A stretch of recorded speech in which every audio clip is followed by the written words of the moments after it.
to Monroe Point with Ilan, and three big old meteorites that fell down, and they're black, and as they come hurling out of space, they're just almost polished. They're just stone ones, not iron or nickel, but quite interesting. I remember one time I spread the sheep all out, and Ilan left camp, and he went up in the sand dunes and found a bitch coyote, so he started to follow their tracks and found it, and he come back to camp, never told me, and got the shovel, went up and dug a big, deep hole, and got down, and he figured he'd better get back and get my dinner, and that's all that ever saved his life. He stuffed his hole in the, still down in the hole, and he was down in there about 8 or 9 feet. And so after dinner, he and I decided we'd ride up, and when we come up, it all caved in on top of his coat. And the coyotes were in the old gal had just really dug a deep hole, and his coat stayed there, but he was very thankful that he wasn't there when that sand caved in. We had many experiences. Another herd of sheep come and had a very feisty man there, and he said that that range belonged to them, the feed belonged to them. They'd been saving it. Well, in those days, nobody owned the feed. First come, first served. And he wanted to fight. Ilan just rolled that old big fist of his. He got one of the biggest hands of any human you about ever saw in your life. Once he slapped that old hand, it just like 4 or 5 hands are gripping you. And he just rolled that that hand into a fist and said, "You better look that over before you think about fighting." And the guy looked it over, and then he turned his horse and away he went. Well, we never had any more trouble. I got a letter from the University of Colorado. They wanted a certain type of lizard that grows down there. Oh, counting the tail and the body, about 16 inches long, a big one. They're polka dots, tan with light brown polka dots. Very, very rare. And they wanted to make a study of this lizard. And they asked me if I wouldn't catch one and send it out so they could examine it. Well, that's easier said than done. I tried every way in the world. I took my hard twist rope down, and I tried to hit them with the rope. I tried to sneak up on them. I tried to trap them. That was no way. But this brain of mine just wouldn't give up. I knew there was a way. So one day I rode into what is called Whitey Canyon to get our drinking water. They had 2 cags on a mule, and I'd have to take the mules every day into water, and then I'd get 2 cags, 1 cag for Dad's horse and 1 for mine. And this is very beautiful country. This is what they call the primitive area of the lower Korea Canyon. It goes into Lee's Ferry, and we were out on the east side of it, out on top. And I rode in, and in the Priya River I found some tamarisk willows, and I got a big, long one. It had a very, very limber tip. And when I was riding back, well, I'd see these lizards. You only see them in the springtime and summertime. They hibernate in the winter. I saw one pushing up on the rocks. They push themselves up and down to focus their eyes on what they're looking at. And one of them stuck his head back up over the top of this rock, and while he was doing that push-up, I brought this big old long willow, this little limber tip, right down over, and boy, he flipped over on his back and began to kick, and I rushed over and got a hold of him. And he soon come to, but I held on to him until we had a little cage that they'd sent, and I sent it back to them. But anyway, another time in this very same region, I'd been riding hard all day. We were more towards Glen Canyon Dam country, only we were on top of what they call Cedar Mountain. And we had a little spring. We took chisels and axes and cut the sandstone out and made a tub in the deep sand about the size of a number 3 tin tub, and we had to catch enough water to water the horses and give us drinking water. It's called Judd Holler. And I went there, and as I rode out on the rim of Judd Holler, I could see a little old blue smoke coming up out of the bottom. Well, somebody's down there. That'll be nice. I'll go down and have somebody to talk to and visit. Maybe I can learn a little news of the world. Well, I went down there, and there wasn't a soul around, and it was a distill where a man was making whiskey out of corn mash. And I looked it all over. That's the first distill that I'd ever seen of that kind, and it was quite primitively made, but it was making whiskey. I got my water and came back, and the next day, Dad and I had to move towards the Prea River to water the sheep. And that was a long, hard trek. We'd go out and stay 2 days, and then the third day we'd have to head for water. There's lots of wild flowers and lots of lush feed in the springtime. We wouldn't have to water as often as we did when we had a pour spring, when there wasn't watery inside of the plant. But Dad had took the sheep early in the morning, and I was throwing the camp, and I got the camp on the mules and went over and picked my saddle up, moved it and got the horse blanket out, and I went to throw the horse blanket on my horse, and I saw something glisten in the sun. So I stopped throwing the blanket and put it down on the ground, turned it over, and there was a centipede on there. His legs was about the size of a match, a wood match, what we call storehouse matches. And his body was about an inch to an inch and a quarter across. It was deep orange and blackish green, and just as hard as flint. You'd put a knife blade on it, and you couldn't, just wouldn't dent it. And I didn't dare push too hard, afraid I'd go through and kill him. We had a quart ketchup can that we'd emptied the quart can of ketchup, and it's called Pierce's ketchup. That was the only ketchup we'd buy in those days, great big can. And we'd emptied it in a bottle, and so we could pack it in our packs. And I got this can and put it in the deep sand and scrubbed the ketchup out as best I could, and I put this big old centipede in this can, and he could just barely make a circle, a full circle inside of this can.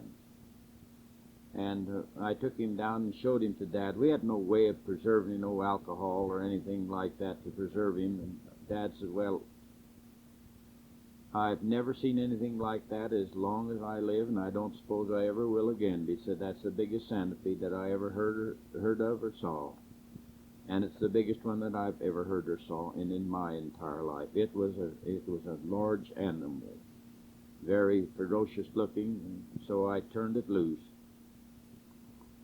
I remember one time Dad sent Uncle Emery down in this same region, and it was night, and we'd had a heck of a day watering the sheep, and Uncle Emery picked out a big cedar tree, and he said, son, go put the camp up under that cedar tree. And so I did, and it was cold, it was a real cold day and a cold night. The sheep was mean, there wasn't nothing for them to eat.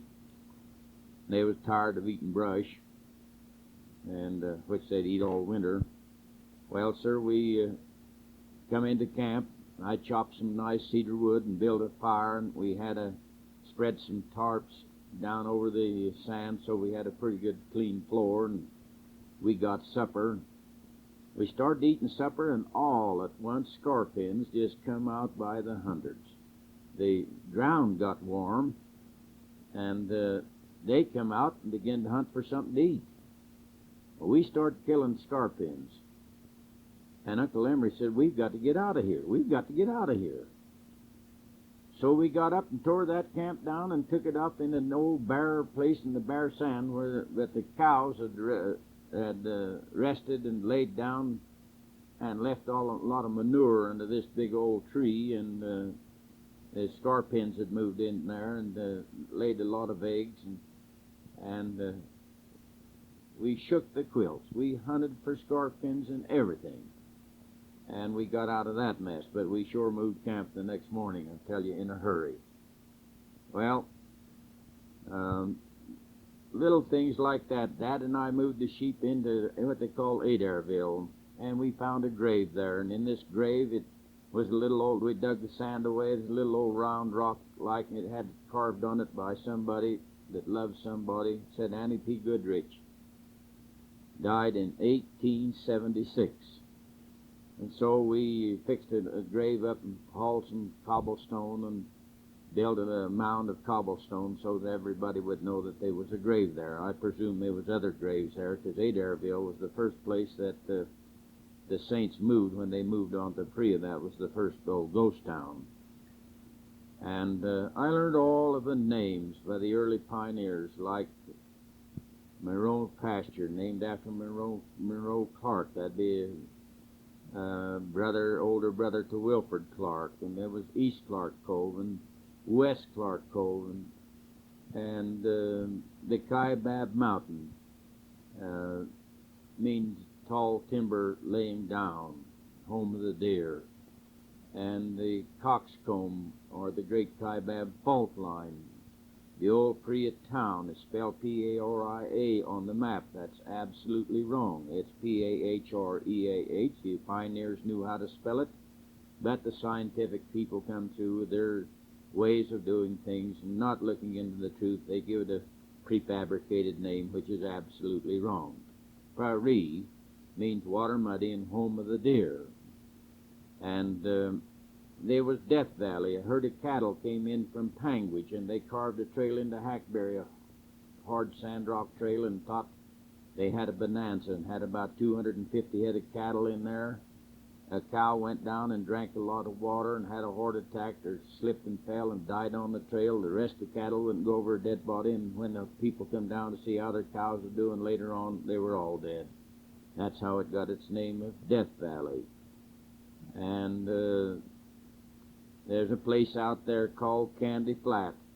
All of the sheepherders got together in Christmas time, and some of them rode as much as 10 miles in the night, and they made molasses candy and pulled it and stretched it out, and each one took some candy back for Christmas Day.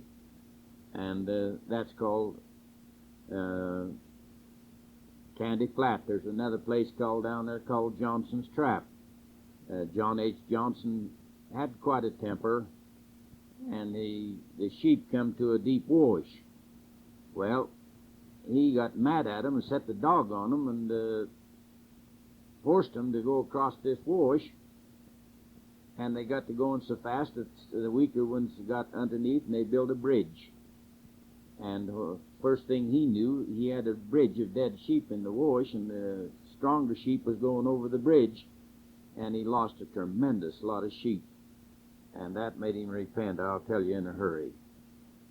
Well, that's how things got their names. The pioneers, they moved in. There was a Brown family named Hod Brown. Well, that became Hod Brown's place. And in the early days when John D. Lee was in the Mountain Meadow Massacre, he had a sidekick named Peter Shirts, the great-grandfather and the grandfather of all the Shirts in Escalante. And John D. Lee went to Lee's Ferry and made Shady Dell, and this was after the massacre, and he was hiding out, and Peter Shirts went up further up in the Prairie, about 4 miles down from the old ghost town of Paris. And there he built his rock house and dug a tunnel out to the creek so that he'd have water, but the Indians finally got it so bad that they had to go out and rescue him. Captain James Anders from St. George with a lot of soldiers went out and got his few head of cattle and brought him into town, but he was afraid to stay around people, and he fled the country and disowned his family and just left them, and they found his grave in New Mexico. Well, Brother Lee was finally captured and gave his life as the scapegoat for the Mountain Meadow Massacre, which was a terrible tragedy over by Enterprise, Utah. And there was another tragedy down in the Priya River about where Peter Shirt's home was, that John Mangrum decided to do some farming there to get the water out. He was digging ditch around a big rock. He had 3 little boys. 2 of them was playing under this rock. He got sweaty and tired and went out to Priya Creek to get a drink, which was quite a little ways away. Heard something. He turned around. This big rock had slipped out of its place where he dug under it, and the two little boys playing in the shade of it and killed both of them. And in the Priya Creek, there was a bunch of miners moved in from Silver Reef to hunt because similar ore had been found in spots on the Kaibab monocline, or the fault line, called the coxcomb in our country. And they built a tent village of about 200 miners, and they had a saloon. Yes, there's even a saloon one time in the early history of the Priya River. The Mormon pioneers moved in the 60s, had to move out in 1866, and then came back after 1870. 1888, a big colossal flood come down and flooded them out, and they had to move out. And from then on, there was just one or two little old houses left. Now there's only one, and it's just right on the bank. It can't last only a few more years. And in this house, I've entertained the sheepherders and cow punchers many times with a guitar and singing. Ilan and I'd sometimes sing half the night. But one night, I rode my horse in off the Buckskin Mountain, and we found an old phonograph there left by somebody. Old thing, and the spring was broke, and so we tore it all down. There was Leighton Smith and Sherman Davis, and it was snowing outside, and all at once the dog began to bark, just a howling. A rider come up through that snow out of the Priya Creek, and we'd throwed a lot of dishwater and wash water out the kitchen door and made it quite a big slick place of ice. This was in the wintertime. I don't remember. I think it must have been in December. But anyway, the horse fell down, and this man that was on the horse jumped up and began to shoot. And thank goodness he only had 3 bullets in his gun. He shot 3 shots, and there's only an inch board between him and us. But he couldn't see us, and the bullets went astray. I slipped out the kitchen door, and we didn't know who it was.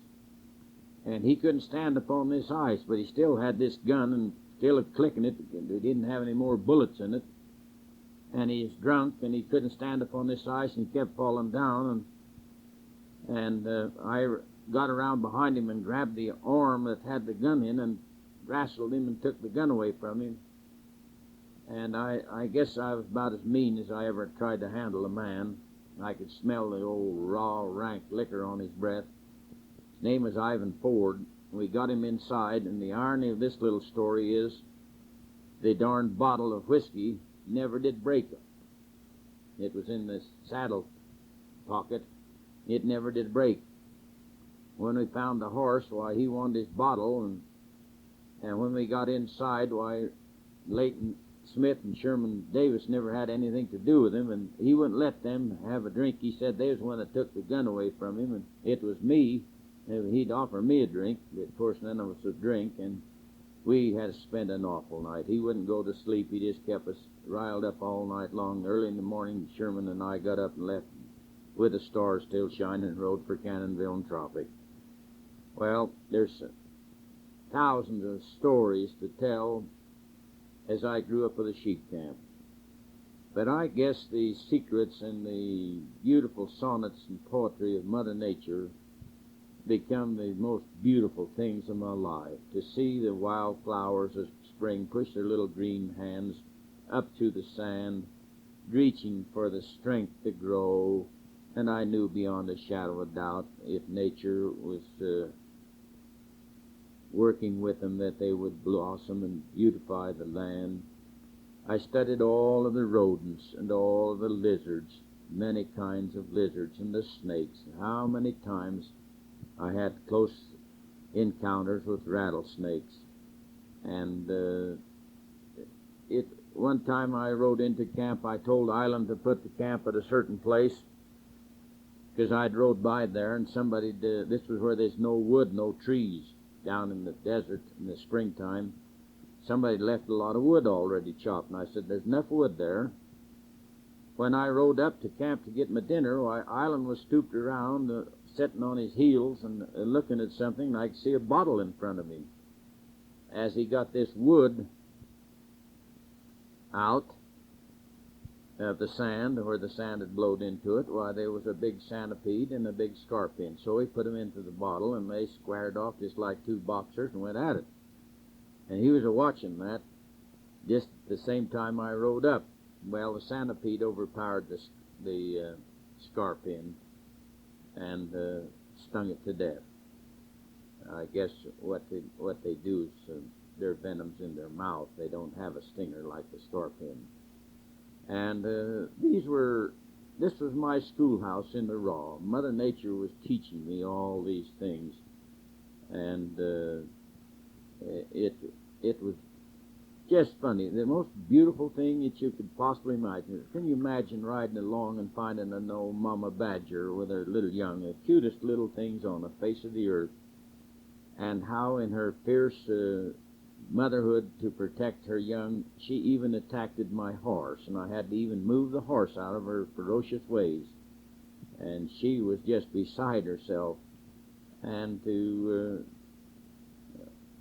one day, Sheepherder and I walked out onto a flat, and the sheep was down on the hillside underneath us feeding, serene and beautiful, the bells ringing merrily in their melodious tones. And we sat down on a little grassy bunch and hung our feet over the grass, and right down underneath us was a great big bush, a real bushy bush, and there's a big sarviceberry. And we sat there, and we had two big dogs, the lazy wallopers. They stretched out behind us and opened their mouths and began to sleep. Oh, they were just sleeping like nobody's business. And all at once something drawed our attention to the bush, and out come two little spotted fawns. They stretched just as hard as they could stretch. They looked everywhere, and they put their little heads over each other's neck, and they licked each other, and they kicked into their hind feet up on their belly, and they scratched a little, and they stood there, and our mouths was wide open. We was just as softly breathing as we could, enjoying this spectacular. And all at once, one of them dogs turned over, and them nostrils of his smelt a deer. And he jumped up. And the little fawns saw him. They hadn't paid any attention to us because we were so still. They jumped up, and away they started to run. And they let out a little bleat, and here come an old doe just as hard as she could run. Her hair was turned right towards her ear, along her ears over her back. And she got them little fawns and our two dogs. Away they went off into the trees, chasing the doe and the two fawns beyond our vision. I crawled up on a rock one time and stretched out, enjoying the sun, and thought I'd rest a little bit.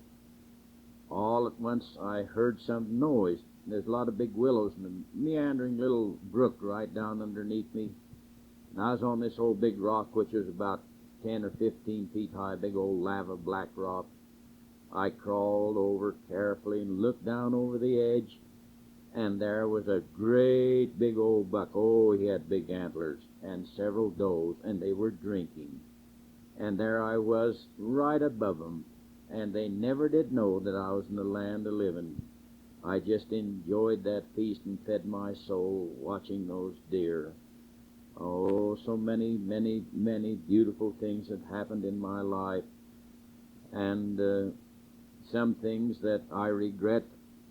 I regret killing a deer with I had an old 30-30, and it didn't have a front sight on, and I laid the gun in the saddle on a mule called Herm and pulled the trigger and killed that deer. And I felt bad about it. I wasn't old enough to have a license, and that was the first deer I ever killed. And I remember lots of sad things on the range, sickness, and what we had to do in those days. Jess Jolly come down with appendicitis, trying to get him up through Sheep Creek in a buggy. The the wheels on one side caved through the ice, and he fell into the water. And time they thought it'd kill him. When they got him to Panguitch so he could be operated on, the doctor said that's the best thing in the world. It calmed the fever down and saved his life. Another time, my neighbor Dwayne Alston rode into camp.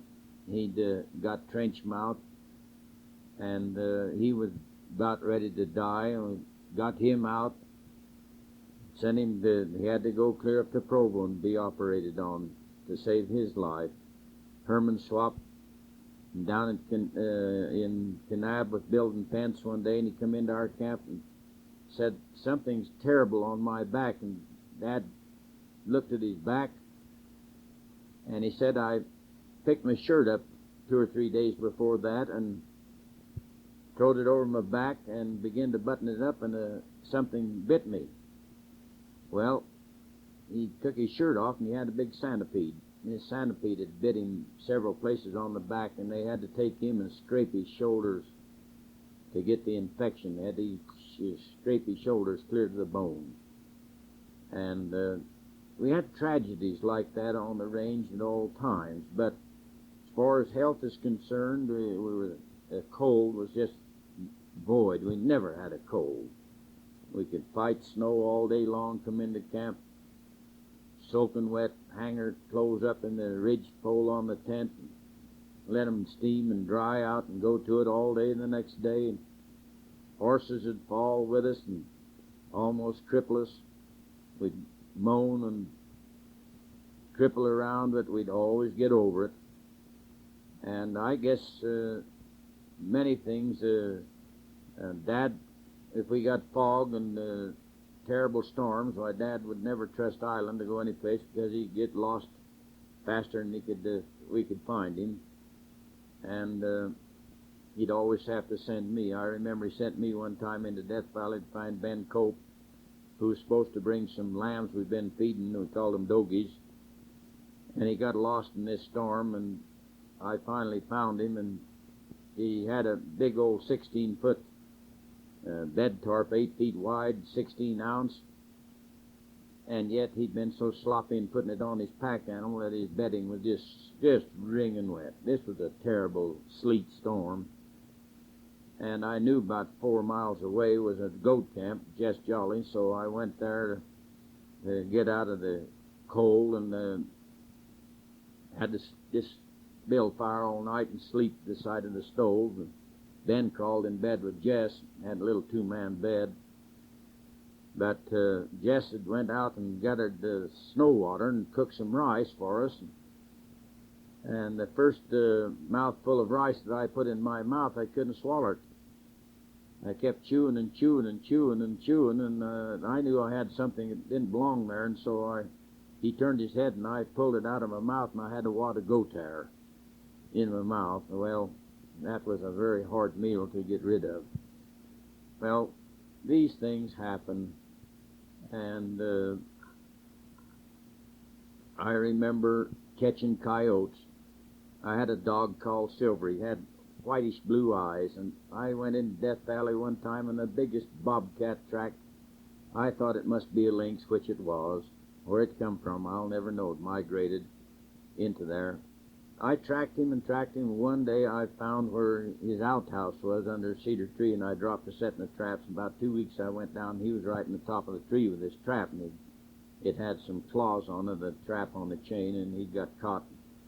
He began to yank this way and yank that way and come down out of that tree and started to run down through the sagebrush. And I took after him on the horse, and this dog of mine, he was just having the time of his life. Finally, the tozzles on this chain caught in the sagebrush, and the old cat just turned around and got on his back and gathered that dog up in them powerful legs of his and just riddled it. I thought he'd killed the dog. I got a stick and killed the cat, and the dog never paid much attention to it. I was happy to get this great big old cat, and I was skinning him and forgot about the dog. And when I got on my horse, after I got the cat skinned, I looked everywhere, couldn't find the dog. And it went off somewhere. We don't know where. It was gone for several nights, and one night we got up. We thought the cat had died, the dog had died, but it come in, but it had some terrible scabs on its body. Another time I caught a cat one time in what they call between the big earthquake crack with a lovely spring of water, just as clear as crystal coming out between Cat Bench and Cat Bench down the Free River. A lot of willows was growing down on it, but anyway, as I was getting my kegs full of water, why, Malin Meekum he was herding sheep down further for hatches, and he come up the creek and going home, and he rode up to me, and I said, I've got a cat here. I've got to go look for him. So he went up this wash under these willows, and I went up because the cat, instead of going out in the sand, it took right back up over the slick rocks. And I found a few scratches where the traps had been, and I said, well, the cat went up here. And all at once I heard him give a scream, and I heard the cat and the traps, and he'd got out on top of these willows, and he was right on top of these willows, and Bishop Meekum was cowered down right down underneath him, sitting in the water. And he was screaming. And I couldn't find a thing. I just looked desperately for something to find to kill that cat. When the thing, finally I went a little ways around the ledge, and there was a piece of flat rock, and I come and got as close to that cat as I could, and I throwed it with all my might, and I hit it right in the back. And that took the power and the ferociousness out of the back of the cat, and he was helpless, and I got the hold of the track and drug him up. But he was just blowing saliva and hissing right in, almost in Bishop Meekum's face. And he come crawling out there just as white as a sheep. Well, middle ways further than there, I had a sheep die with poison. I set the traps. I come down, I had a little animal. I'd never seen one like it in my life. I'd never read any history or anything about it. And I tied it on my saddle. It was a cute little fellow and had a big long tail with 9 off.